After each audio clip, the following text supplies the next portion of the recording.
mis queridos hermanos. Ojalá que este día Dios les haya bendecido en abundante y que estén en disposición para escuchar hoy la palabra de Dios. Estaremos empezando hoy el estudio del libro de Romanos.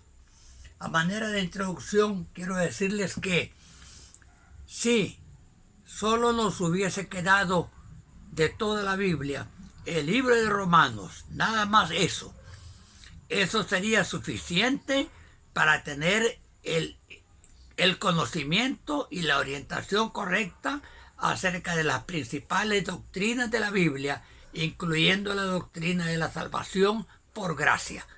De tal manera que no estoy menospreciando a los demás libros de la Biblia, de ninguna manera, pero estoy sobresaltando la importancia que tiene el libro de Romanos.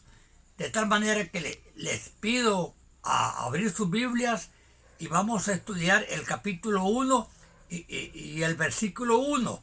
Y si podemos pasar al 2 lo haremos, y si no, mañana lo continuaremos. Tenemos todo el tiempo de este año y del próximo año para ir estudiando este libro versículo por versículo, aplicando la lección espiritual a nuestra vida. Muy bien, dice así: Pablo, siervo de Jesucristo, llamado a ser apóstol, apartado para el Evangelio de Dios. Ese pasaje, que es el versículo 1, nos habla de la persona que escribe el libro. Es el apóstol Pablo. Pablo, según los estudiosos bíblicos, quiere decir hombre pequeño, pero fuerte, cumplido, responsable, honesto, valiente frente a todas las luchas de la vida. Antes de ser apóstol, sabemos ya que fue un perseguidor de la iglesia.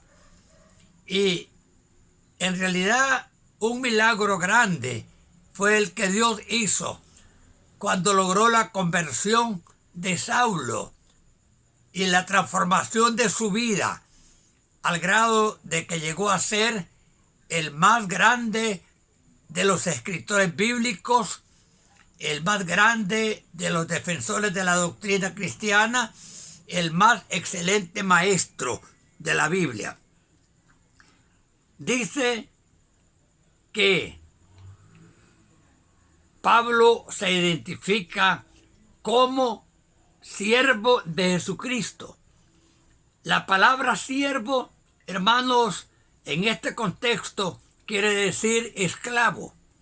Siempre que aparezca la palabra siervo en la palabra de Dios, no se está refiriendo a un señor de saco y corbata, de dinero, de gran vehículo caro. No, se está refiriendo a un hombre humilde, a una mujer humilde, a una persona humilde, mansa de corazón, que está dispuesta a servir a Dios a través de su servicio a los demás, a la comunidad, a la iglesia misma a la que pertenece.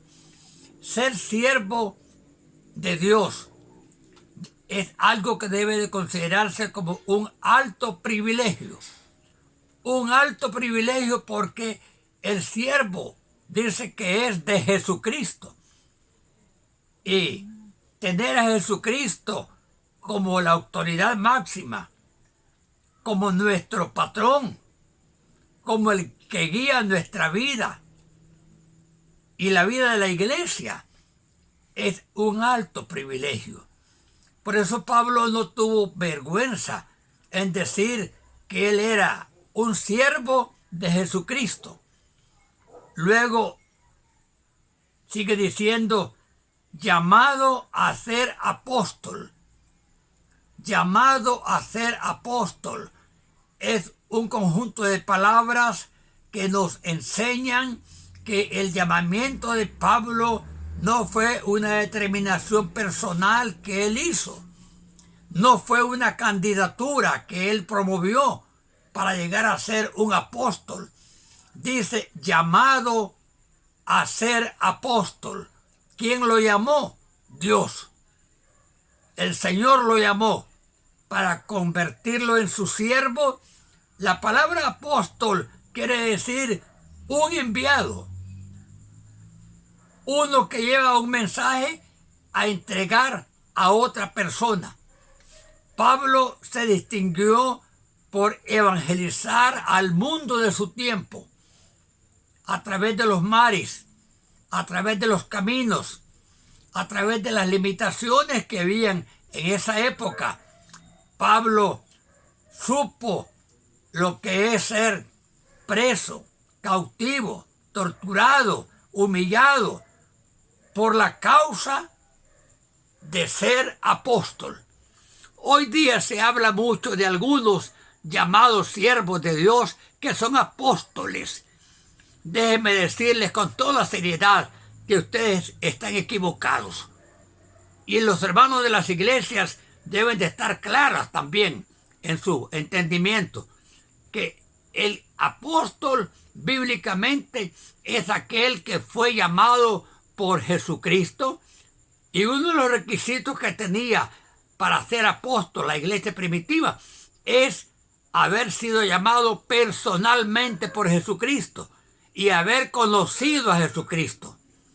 Pablo no anduvo mucho tiempo con Jesucristo, pero en el encuentro de su conversión, él vio a Cristo y lo conoció brevemente, pero lo vio, lo conoció, y más tarde se consagró por entero a la causa de Cristo. Entonces, ser apóstol hoy día es una fantasía, no es correcto. Somos siervos de Dios, pero no con el rango de apóstol. Luego dice, apartado para el evangelio de Dios. Qué bueno que aquí en este versículo primero se hace sobresalir que aquel que es llamado por Dios al evangelio es objeto de un llamamiento privilegiado, de un alto privilegio, de un alto rango. Así como Pablo fue llamado por Dios para creer en la gracia de Dios y para servir a Dios y para honrar a Dios y para amar a Dios, así también nosotros, hermanos, los que ya somos creyentes en Cristo, hemos sido llamados por el Señor para ser sus servidores y para anunciar su palabra y para vivir vidas cristianas que impacten a los demás al ver nuestra conducta cristiana, digna, responsable, que usamos bien el tiempo, recordando que los días son malos. Dios nos ayude a entender el libro de Romanos, porque si lo logramos entender en el estudio que les empiezo a dar esta noche, vamos a tener un enorme conocimiento de la palabra de Dios solo por oír y atender estos breves estudios. Que Dios me los bendiga. Quiero orar por ustedes. Padre, bendice a estos hermanos en cualquier lugar del mundo donde estén escuchando esta palabra. Anímalos, Señor, a ser como Pablo, llamados por ti, consagrados a ti, apartados para el evangelio. Señor, ayúdanos a vivir por tu causa y a morir por ella, si es necesario también. Lo rogamos y agradecemos en el nombre de Cristo el Señor. Amén y amén. Que Dios les bendiga, hermanos, y les dé una noche de descanso hoy y un día feliz mañana. Que Dios me los bendiga.